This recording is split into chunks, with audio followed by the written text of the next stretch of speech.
৩৬ জেলার উপর দিয়ে মৃদু তাপপ্রবাহ বয়ে গেলেও দেশের ৭ বিভাগে মৌসুমী বায়ুর প্রভাবে সারা দেশেই ঝড় বৃষ্টির প্রবণতা রয়েছে।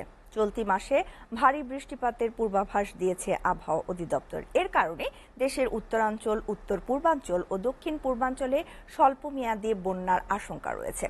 এদিকে সিলেটে রাতভর টানা বৃষ্টি হয়েছে। আবহাওয়া অফিস জানিয়েছে ২৪ ঘন্টায় সিলেটে ২২৬ মিলিমিটার বৃষ্টি রেকর্ড করা হয়েছে। ২৪ ঘন্টার অতিবৃষ্টিতে Sylhet MAG Osmani medical college হাসপাতালের নিচতলা তলিয়ে গেছে, ফলে বিঘ্নিত হচ্ছে চিকিৎসা সেবা। হাসপাতাল চত্বরের কোথাও হাঁটু পানি, কোথাও বা কোমর সমান পানি থাকায় বিপাকে পড়েছেন রোগী ও তাদের স্বজনরা। অনেক এলাকা নতুন করে জলে ডুবে বাসাবাড়ি, দোকানপাটে ঢুকছে পানি। এতে চরম দুর্ভোগে পড়েছেন নগরবাসীরা। রাতের এই অতিবৃষ্টির কারণে চলমান বন্যা পরিস্থিতি আরও অবনতি হতে পারে।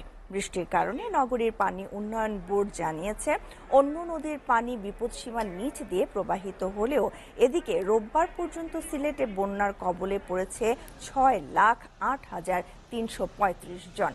জেলা প্রশাসনের পক্ষ থেকে খোলা ৫৫০টি আশ্রয় কেন্দ্রের বেশিরভাগই ফাঁকা পড়ে আছে।